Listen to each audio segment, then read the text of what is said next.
Hi everyone, welcome to the live stream. So in today's video or in today's live stream, we're going to be discussing about summer gardening.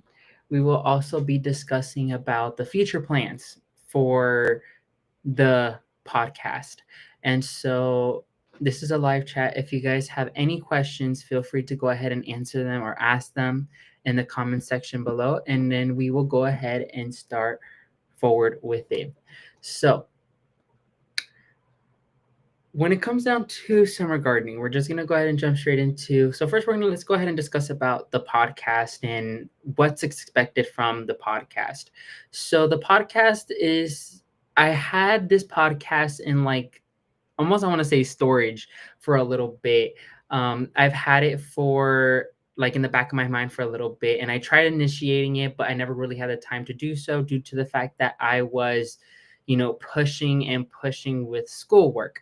Now, what ends up happening is now that I have graduated high school and now that I am have more free time, I decided to go ahead and commence this podcast in which I will have some guest speakers along with me. Sometimes it'll just be me.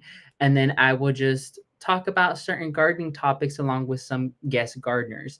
Now, when it comes down to the podcast, I've been inspired by multiple people. When I mean multiple people out there like Gardner Scott, Enoch from the Urban Gardener. They all, and Danny as well, they've all done these great live shows in general in which we have which I have joined them on, and it's just been a phenomenal job seeing how well their live streams do and get to connect with those communities that they tend to build through their live streams. So I want to give a huge shout out to Jay, who is actually our moderator for our podcast Growing Generation. So thank you, Jay, once again for taking upon this opportunity and helping me out.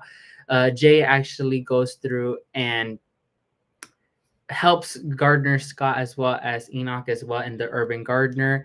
And so I thank once again Jay for helping me on this. And so if any references come through, then we will go ahead and a link will be posted in the chat. I believe, let me see, because Jay should be a moderator. Let's see. Okay, there you go. Let's see. Okay. So then I just added Jay. I thought I had Jay as a moderator for the channel, but now you are. So yes, so if you are in the live stream, please feel free to introduce yourself. This is a open chat. This is for us to learn more about each other, learn more about gardening. If you have any questions, feel free to drop them down and we will go ahead and answer them. But let's just go ahead and start off with our regular program. So the Growing Generations podcast is a podcast that I created to kind of get to spread some gardening topics around and get to know some gardeners from different states. So if you guys go onto my channel under the live section, you will see that I have a section in which now there is scheduled lives. So these scheduled lives are lives in which that I already have a gardener scheduled out for that day. They are booked for that day and we are set to do a live stream. For example, next week, Wednesday at 2 p.m., I have a set live stream with Danny from the Grow Up channel. Danny has been one big supporter and he also does live streams here and there, and he does an amazing job at doing them. And so I decided to bring him along for the channel. It's always fun to get to communicate with him. It's always really fun to get to know him and just talk about, because he lives in a whole other country. I'm in the US, he's in the UK. And so it's two different climates, two different growing zones. And so I get to know more about how he's gardening over there. So once again, if you are in this live stream, make sure to go ahead and leave a like underneath this live stream. Don't forget to do that, as it helps support and boost the live stream for other people to watch. And of course, if you have any questions, feel free to ask. So summer and gardening. So if you guys are on this live stream, I did put a poll on this chat in which, are you experiencing summer heat? Now, summer heat can vary depending on where you're located.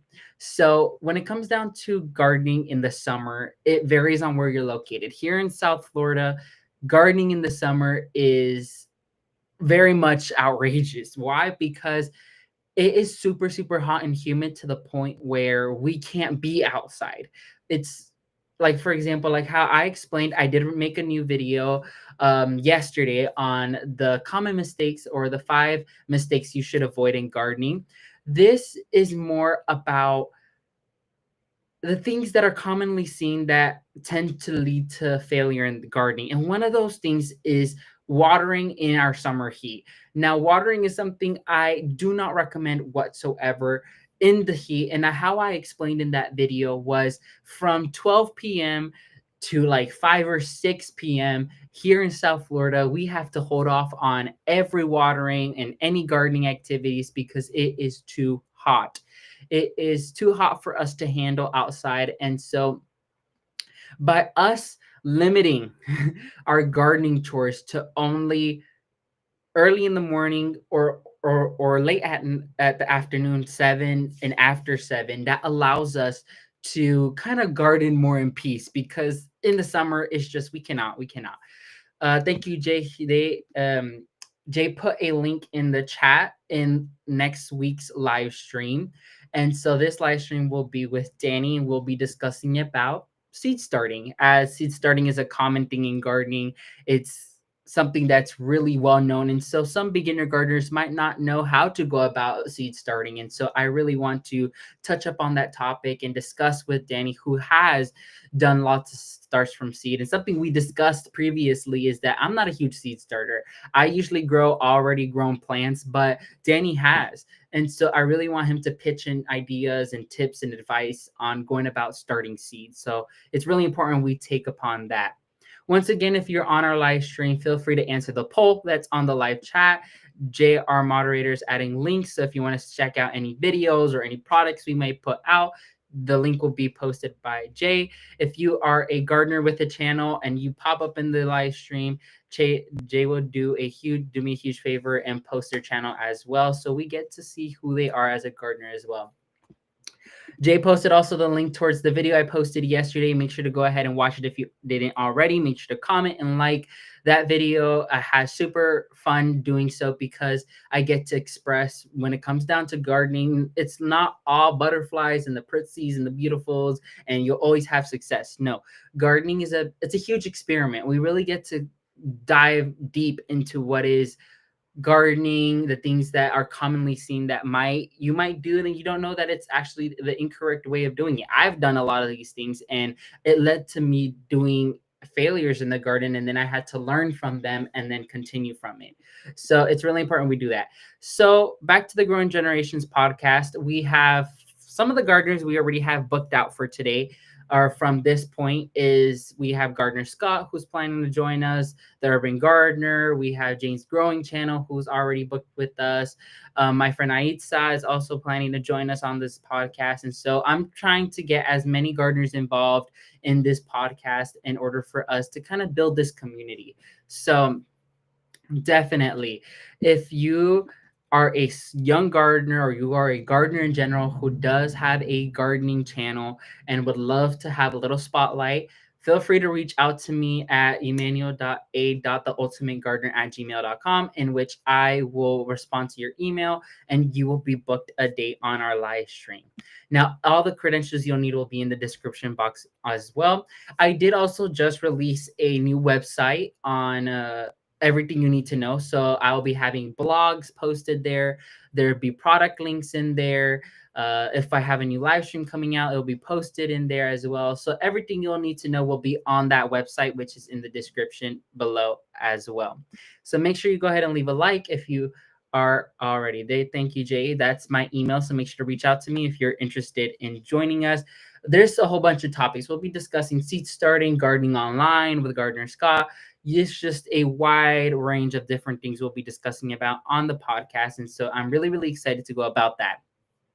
So now summer gardening. Summer gardening is, I would say, the season in gardening in which I garden the least, because of the fact that the heat limits me.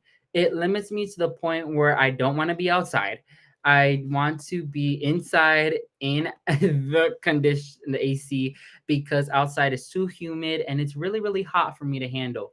And so I would prefer just gardening during fall, winter, and sometimes the spring, because spring sometimes does bring some heat, but it also kind of is better because sometimes we get cold temperatures, sometimes we get a nice breeze come through, and so it varies when it comes to spring. Summer, on the other hand, although I garden, I do it very, very little. It either has to be right in the morning or it has to be in after 7, where the sun has died down, there's not that much humidity outside. And the although the downfall to it, I would say, is that since it's getting dark, since those times are darker, the mosquitoes are out, but I do have that bug spray out. I do have the mosquito repellent because those mosquitoes here in Florida are just absolutely deadly. So yeah, Jay just posted the website. I made this website today, so make sure to go check it out. I have all the products that I showcase in my videos there. All the affiliated programs I'm a part of are on there as well, so make sure to go check it out. And if you see something you like, usually I have a discount code that you could go along and purchase the products with. For example, I am a partner with Epic Gardening's website or company. I do some videos. I did a video on the raised bed gardening. I actually made one the other day on the big tree removal and raised bed gardening. That one I showcased the medium-sized raised bed from Birdies, which is a part of the Epic Gardening company. And so any Epic Gardening products will be showcased on that website that I have, as well as I do have a discount called the Ultimate Gardener 5 for a 5% discount you could get if you plan to purchase a Birdie's product. So it's really, really exciting about that. As well as I just really hope that this podcast gets to become something bigger one day. I have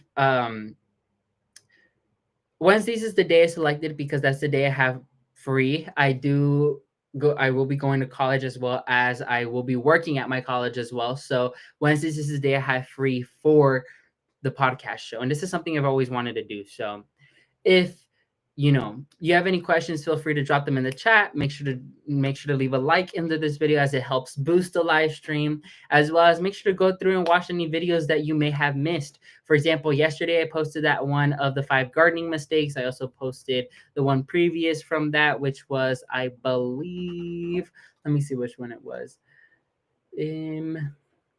It was the top 10 best performing fruiting plants. Now, that one I had really fun with because I got to showcase lots of the fruit trees in my garden, and which have performed the best for me thus far. And so I'm really excited about that video. It's actually done pretty well. So if you haven't watched it already, make sure you go do so. Comment, leave a like, engage with it. And something I discussed with Enoch over from the Urban Gardener and the last community live stream he did was that my main goal is to reach 10,000 subscribers by the end of this year. We are already in June, which we are already midway through the year. And so we are sitting at 6.32 thousand subscribers, which is 6,320.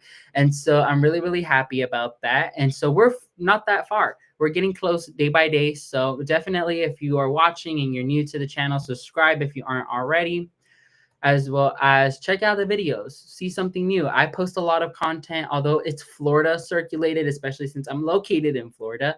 Lots of the videos I do are generalized. So if you are a gardener who isn't particularly in Florida, you could grow these certain plants in your climate. You just have to research to see if it does.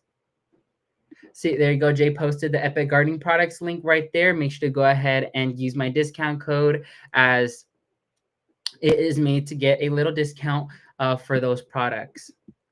So yeah, if you're growing something in your garden right now, make sure to drop it down. We'll discuss about it. If you're gardening in the summer, what are you growing in the garden in the summer right now? We would love to know. And so definitely. Hi, Maria. Thank you so much for joining us. So yeah, as you can see right now in my garden right now, I have to say the best performing plant in the summer has to be my banana trees. I think I have 4 racks of bananas developing right now. I have 2 bananas. I have one banana that was named the blueberry or the blue java ice cream, or the ice cream banana or the blue java banana. And it was not that. It was mislabeled. I don't know what banana it is. It just seems like a stereotypical yellow banana, but I have no idea what it is. And so that one is actually being the most productive right now, as it has 2 racks of bananas developing on it. And then I do have an apple banana, which is tiny, small, sweet bananas. And that one seems to be will be the first to ripe, and I will be the first that I'll harvest. Then I have the burro plantains, which I have 1 rack developing on that too. So it's super exciting. Bananas are very easy to grow, low maintenance. They're beginner friendly, and they're definitely a plant that sustains our summer heat. And so I definitely recommend growing some. There's hundreds of varieties for you to choose from. And I also made a video the other day on how to separate your banana pups. When it comes down to gardening, and especially with bananas, you want to make sure that you keep them clean, keep them maintained, and those pups are separated. The rule of thumb is that you leave the mother plant, which is the plant that's most advanced, and then you take and you leave 1 banana pup. The rest of the pups should be removed for either to be planted somewhere else in your garden, or you could sell them, up to you, or you could give them away. And so it's really important you do that because it saves energy. So your plant grows better fruit, has better production, plant stays healthier and more stronger.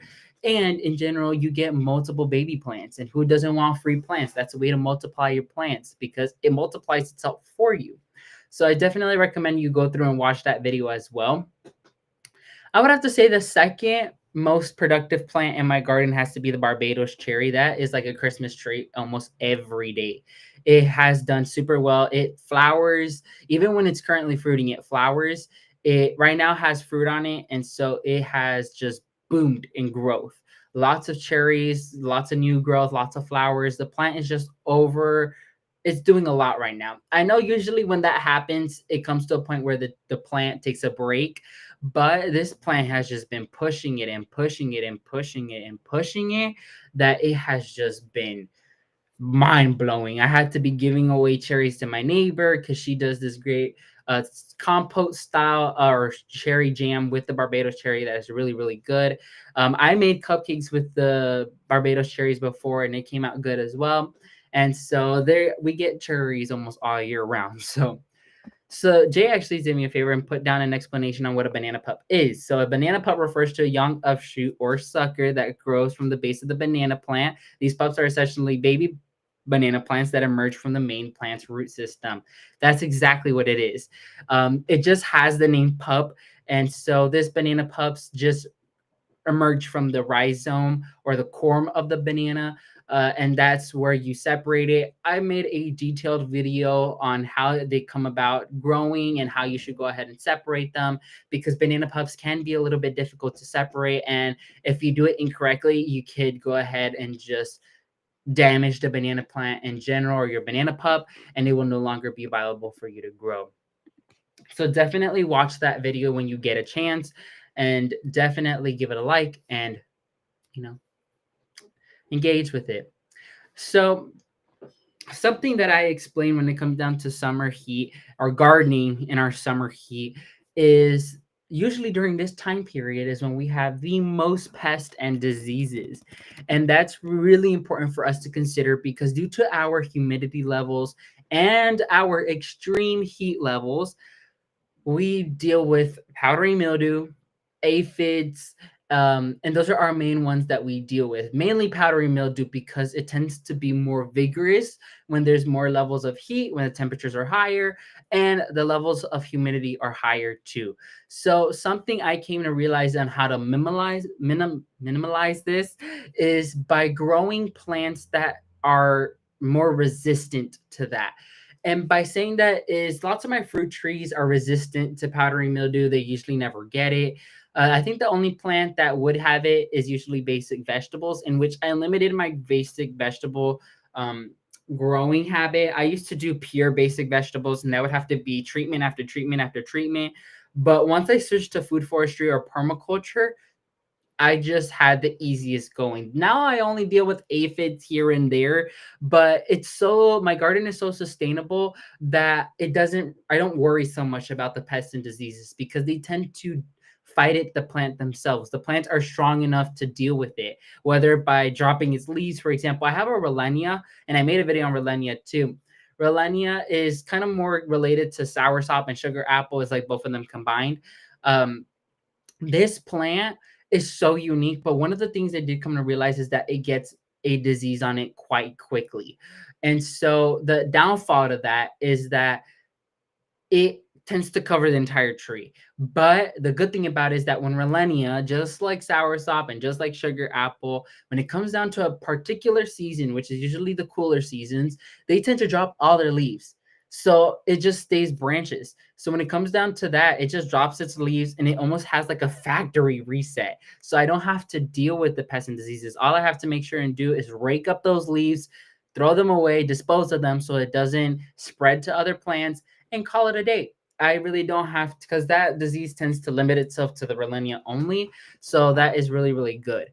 And so when it comes down to pest and disease to treatment, there is plant-based or organic solutions out there. The ones I go for is usually neem oil. It's very good. It is organic. It is a plant-based solution and it does the job well done. The only thing I'd recommend is that if you have rain on your forecast, do not treat your plants, because if you go through treat your garden and then it rains right after, the treatment would just be washed away and the effect would be zero.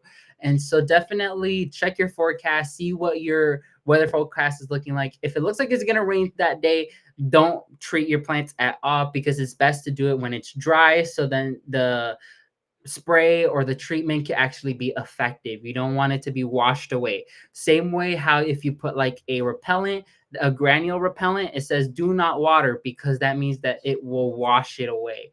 The only thing that I would recommend is that if you have wet rainwater or rain coming your way on your forecast, go ahead and fertilize your garden, especially if you deal with granule fertilizers. I'd recommend going through and free feeding your plants. Go through, add the granule fertilizer, mix it to the surface of the soil, and then let rain do its thing, because rain is what activates it. Some of them are activated through heat, but the majority of them are activated through water.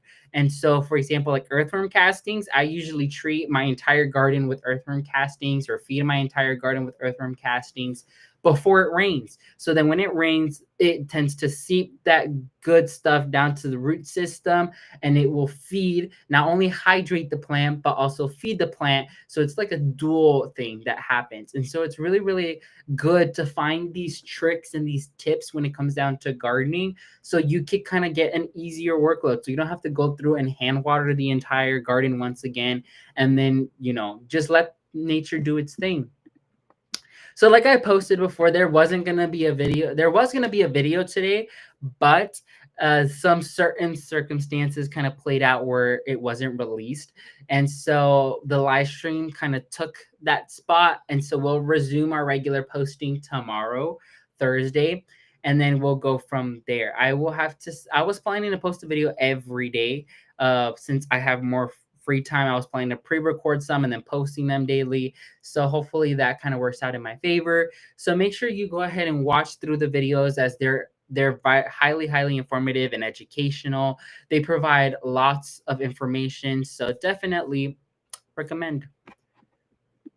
So Jay asked, where did you find earthworm castings for your garden? So earthworm castings was actually introduced to me by a gardener who works with a company that does earthworm casting. So I came to know about this company. It's called Vermistera. Vermistera, I've actually partnered with them a couple times, and they have the best quality earthworm castings ever. Now, I'm not saying you have to limit yourself to Vermistera only, although I highly recommend it because they have been in the industry for a while. They were like the OGs in the industry before any other company came along. And so go to your local Home Depot, and I know your big box stores would carry bags of earthworm castings, and they work just as fine. But if you want good quality earthworm castings that are high in nutrients, I would recommend Vermistera. Go onto their site and shop them, because they are really, really good. Their products are high quality. They have a wide range of products as well. Not to mention, they're actually coming out with a new product, and I actually got sent that product. So I got my hands on it for the very first time. And I was one of the first few gardeners to go ahead and receive this product from them, in which I'll be making a video of them soon. But once they announce this product, I will make the video. I don't want to spoil it for anybody else. So definitely go check out Vermistera. They're an amazing company. They provide great quality plants, or earthworm casting products, my bad, and they do great. I'm actually planning to do a video showcasing them because their products are so good, especially their earthworm casting granules and then their earthworm casting tea. They do have one. They have a wide range of different types of earthworm casting teas, but I use the regular earthworm casting tea and the earthworm casting granules, as both of those seem very, very effective. And I also use the Vitality one, as that one is more concentrated and it would be more stronger for especially fruit trees and any type of large shrubs. I would feed them with the Vitality earthworm casting tea because it's more concentrated and meant for bigger trees like that. Everything else can be used for smaller plants like annuals, but all of these products could be used for your entire garden. I would just highly recommend you look into it. I'd recommend you buy some because they're a great, great company to buy from, and they're a small business company. So definitely go check them out.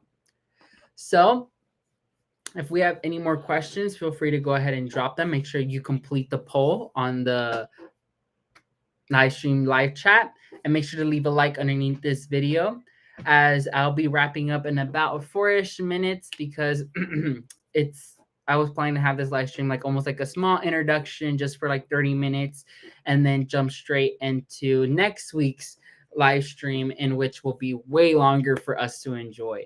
So if there's any more questions, feel free to go ahead and drop them. Once again, look in my description box. I have a new website that I launched. Make sure to go check out my newest videos, the top 10%, the top 10 best performing fruiting trees you should grow, and 5 gardening mistakes you should avoid. Those are the 2 most recent videos, and I highly recommend you go watch them, like them, engage with them, comment what you found informative by those videos. And yeah, if you have any other gardeners you would like me to collaborate with, would like me to bring onto the podcast, email me at my email, which Jay actually posted in the live chat for me. And thank you once again, Jay, for joining with us. Or is it? I know Jay posted it somewhere here. If you want to, make sure to email me. If you want to join us on the podcast, email me. Or if you know a gardener that you want me to go ahead and reach out to, email me and I will reach out to them. So if there's any final questions, I will take them now. If not, make sure to go ahead and leave a comment down below this live stream, share with your friends and family, subscribe to the channel if you aren't already. Make sure to leave a like under this video, as it helps boost the channel and boost the video as well. And make sure to go ahead and join us weekly on our new podcast, Growing Generations, in which I will be bringing way more guests onto the live stream, and they will get to talk about their experiences in gardening. They will get to you get to learn from them. These are some great gardeners. These gardeners have been in a while, especially next week. We'll be talking to Danny from the Grow Up channel. We'll be discussing about seed starting. And then the following week, we'll be discussing with Gardener Scott, a master gardener. We'll be discussing about gardening online. So make sure to join us through there. If you have any more questions, make sure to go ahead and leave them in the live chat right now, as I have 2 more minutes to be with you guys. And just how Jay, my friend, said, to support me, subscribe, put a thumbs up, turn on the notifications so you get notified when I release a new video, which is usually daily. Share with your friends and family, and then use my affiliate links. The affiliate links allows me to get more products to make videos on, and definitely it would be a huge help if you use my affiliated links. We will be going live every Wednesday at 2 p.m. Eastern Standard Time, and we will be getting to interview high-quality gardeners, master gardeners in the industry. And so definitely get your questions ready for those gardeners that are coming up. If you want a sneak peek on the gardener who will be showcased, head over to my live stream, or I even have a playlist on the Generation podcast, and you will get to see the following up gardeners that we'll be featuring on our live stream, Growing Generations podcast. So thank you all so much for joining with us on our live stream here at Growing Generations. Thank you once again to our moderator, Jay, for helping us and assisting us. And thank you for everyone who has participated in the polls, left a like, and engaged with us in today's live stream. Thank you everyone so much for watching, and never forget to grow big, Ultimate Gardeners. Bye everyone. I'll see you guys in the next video, which will be posted tomorrow around 3-ish. So make sure to go ahead and check it out.